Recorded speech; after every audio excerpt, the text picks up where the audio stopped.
In this example, we're going to use the reverse method of the Euclidean algorithm to find a particular solution to a linear Diophantine equation. So that sounds like a mouthful, so we'll go into the example to see what it's all about. So the first thing we'll do for the equation 16x plus 6y equals 14 is divide each term by 2.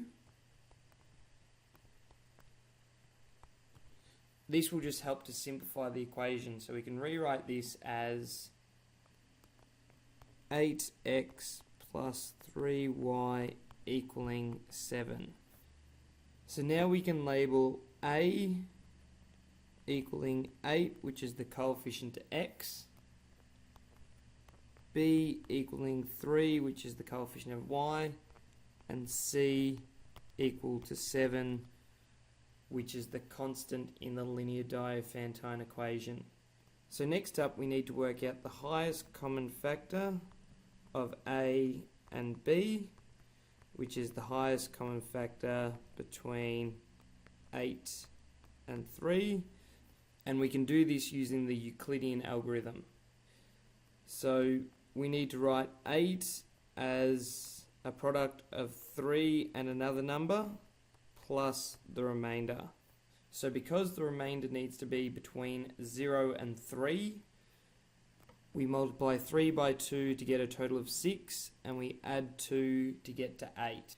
Next, we run our algorithm again. So we have 3 is equal to 2, which comes from the remainder from before, multiplied by some other number plus the remainder term.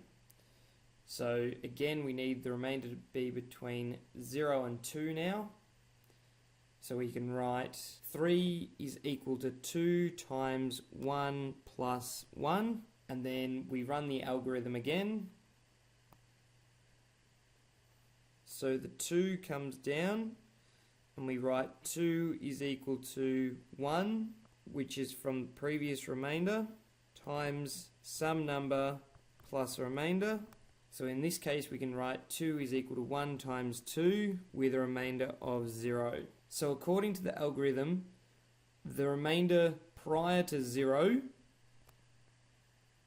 which we've highlighted in purple, is the highest common factor. So the highest common factor between 8 and 3 is equal to 1, which you might have been able to see from inspection. But the reason why we do the forward process of the algorithm is so we can use it in reverse to find a particular solution to this equation. So if we number the steps that we've gone through, 1, 2, and 3, we're going to use them in reverse order. So starting with equation 2, we can find that the remainder of 1 is equal to 3 subtract 1 times 2. Alright, so all we've done there is rearranged equation 2 so that the remainder here is out the front as the subject. Now next up, we can put, instead of the 2, we can substitute in equation 1. So we're going to use equation 1 and put that in to where 2 is by isolating the remainder of 2 that we had before. So we can write this as 1 is equal to 3 minus 1 times 2, but instead of 2, I'm going to write 8 minus 3 times 2.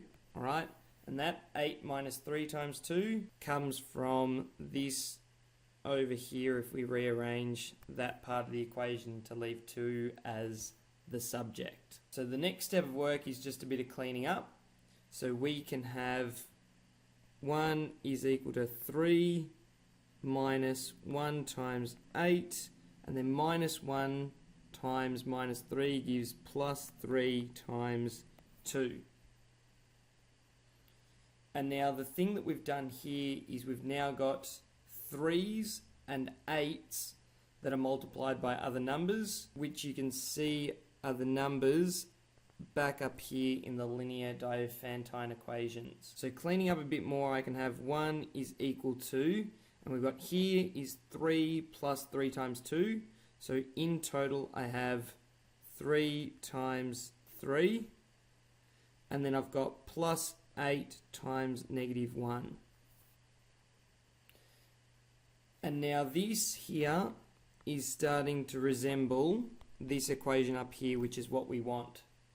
So the next thing we need to note is that C equals 7. So what I'm going to do is I'm going to multiply every single term in here by 7.